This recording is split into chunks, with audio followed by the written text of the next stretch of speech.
Ils font des chiffres d'affaires énormes, des fois même ay millions. 6.9, Noreyni Shoes, Luxury 221, Woriba ak ñeneen. Lan moo leen ko may? La vente en ligne via ses réseaux sociaux. Maanaam jaay say produits sur internet jaaree ko ci say réseaux.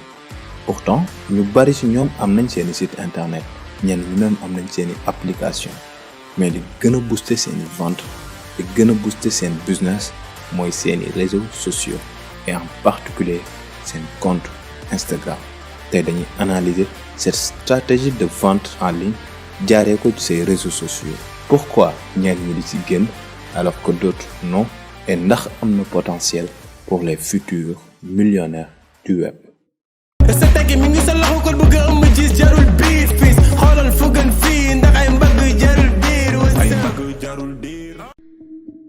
dal leen ak jàmm ci sunu chaîne YouTube Jëf Jël bu leen fàtte abonné ndaxte fii dañ fiy waxtaanee lépp lu xeetu idée business, entrepreneuriat ak vidéo de motivation.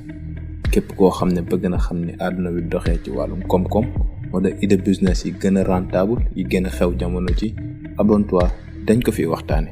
waaye képp koo xam ne soxla na ay vidéo de motivation pour lu ko yokk jom, yokk ko fulla, pour mu mën a réaliser ay rêvam, nekk nit du mu bëgg a nekk, dañ ko fi waxtaane. yox la jëli ko. pour gën a mën a comprendre sujet bi dañuy cos tuuti ci évolution bi internet def laata mooy agsi fii. bu njëkk njariñu internet moo yemoon ci lire les informations, des livres, articles, seetaan ay photos ak un peu ay vidéos. utilisateurs yi ci jamono boobu amuñu woon possibilité di interagir ak di communiquer seen biir. ci gàttal internet moo ngi meloon ne télévision, mais ñu yokk ci quelques fonctionnalités. génération d'internet boobu moom la ñuy woowee web 1. diir bu gàtt lañ ci teg réseaux sociaux yi commencé di juddu ndànk-ndànk. réseau social bi njëkk juddu moo ngi juddu en 1997 tuddoon 60 degrees. yeneen ñi topp ci Hi5, Skype ba agsi ci Facebook. Facebook moo mujjee jënd Instagram ak WhatsApp. bref ci xarala réseaux sociaux yi ci la utilisateurs yi commencé mën a interagir seen biir par texto, par appel, publication et plein d'autres mots.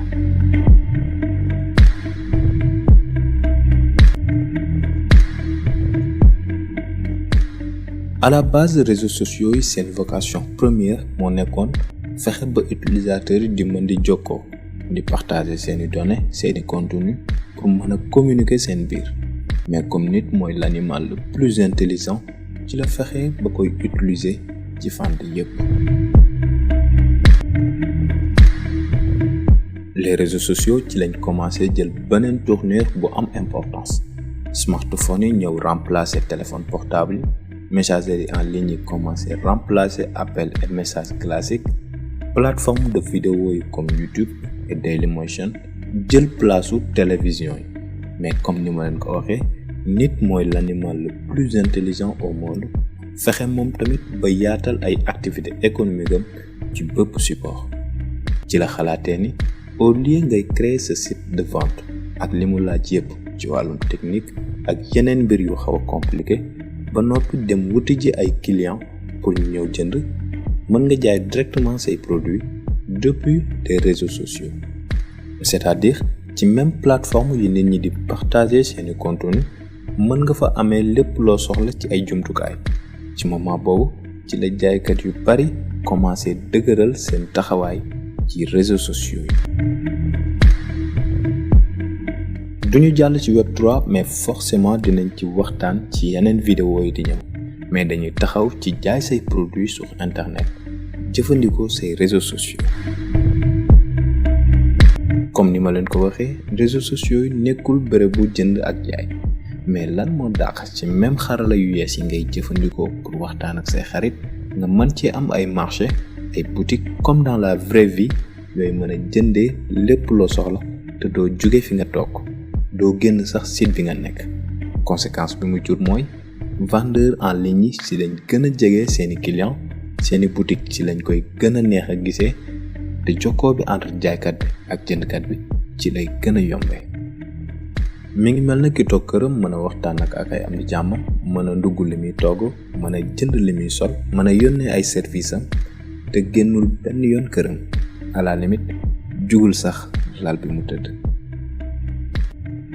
loolu la ku mel ne 6.9, Noreyni Shoes, Serial House, Antus ak ñeneen comprendre pour exercer seeni activité ci seeni réseaux sociaux. li ci dàq mooy li ñuy woowee des visiteurs organiques, c'est-à-dire nit ñi dañuy mën visiter say boutique te doo fay benn publicité. moom la ñuy woowee le marketing du bouche à oreille. mais bi yoon mi ngi jaar ci ay partage. say clients ñoom ci seen bopp ñooy recommander say produits yeneen utilisateurs yi pour ñu mën abonner wala di la suivre. bu ko defee di nga mën proposer directement say clients li ngay jaay te doo soxla def benn publicité. Par rapport à un site internet, même si moo gën a professionnel, mais utiliser ces réseaux sociaux comme Instagram moo gën a yomb. boo créer sa site internet yow yaay gérer design bi ak lépp lu aju ci gestion bi. mais bu dee un réseau social da ngay ñëw bind say texte directement, dugal say photo et vidéo et tag, tout est fait. mën nga toog xaar say clients. mais bu ngeen seetloo bu baax di ngeen gis ne la plupart des vendeurs en ligne Instagram la ñuy utiliser.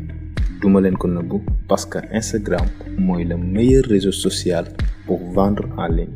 defoon nañ ci benn vidéo buy traiter question boobu, moom ngeen gis noonu ci kaw.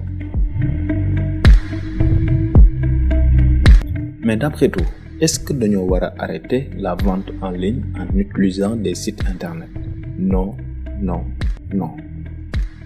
même ñi leen limal nit ñi ci ëpp bi ñu demee ba am yenn visibilité yi dañoo obligé créer seen site internet. te business bu sérieux boo ci bëggee jariñu doo ko yemale ci ay réseaux sociaux ndax à la base loolu taxu ko jóg, comme ni ma leen ko waxee au début. en plus avantage yi ci nekk yépp boo nekkee débutant la lay amal njariñ, mais boo demee ba war a gérer yenn commandes yi ba sa liggéey tollu yenn niveau yi, c'est forcé nga créer un site internet pour mën ko gérer. donc même si c'est efficace pour les débutants, mais à long terme faut que nga diversifier support yi ngay utiliser pour vendre tes produits en ligne.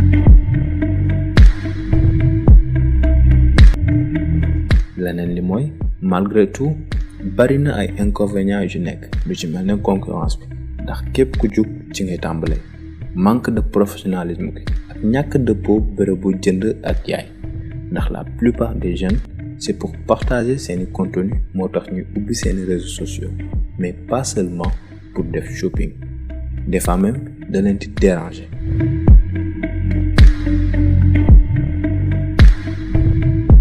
pour jeexal, nit ñi li ci ëpp duñ def la différence entre le vendeur et le créateur de contenu. boo bëggee di partager say vidéo ak say photo en même temps de partager sa produit yi ngay jaay, il faut que nit ki nga neex ko. tout d'abord mu fil la ci sa comportement, fil la en tant que créateur de contenu, fil say produit balaa muy jënd. doon nañ waxtaane lu nu mel ci yenn stratégie ngeen war a xam avant ngeen di lancer wu ci business en ligne.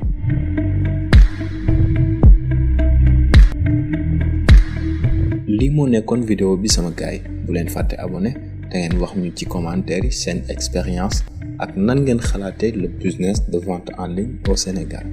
bu ngeen bëggee aussi mën ngeen ñëw suggérer ay vidéo yu ngeen namm ñu defal leen ko jëm ci wàllum idée business, entrepreneuriat, motivation. jërë ngeen jëf ba beneen yoon.